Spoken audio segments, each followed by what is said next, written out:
bij som 4 is het nog steeds bladzijde 2. Ik heb geen foto gemaakt. Ik ga het van je appen in de groep. Ik heb ze in mijn schrift.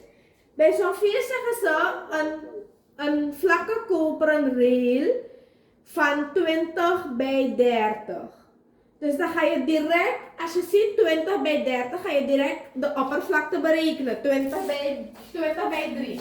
Dus de oppervlakte A is 20 maal 3 is 60 vierkante millimeter. Zodra je iets hebt gelezen, direct analyseren en registreren. De stroomsterkte is 200 ampère. Zo groot. Bereken de maximale stroomdichtheid.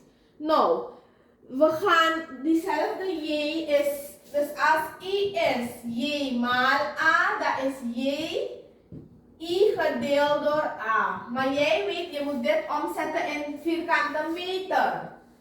Nou, je hebt hier millimeter, dan heb je centimeter, decimeter, meter. Dan ga ik kijken, 1, 2, 3 stappen, dus 3 nullen. Maar omdat het vierkante is overal, dan krijg je per stap 2 nullen, dan wordt het 6 nullen.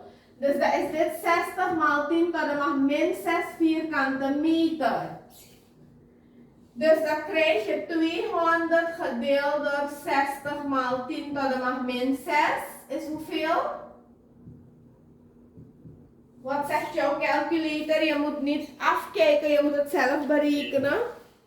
3,3 maal 10 tot de macht 6.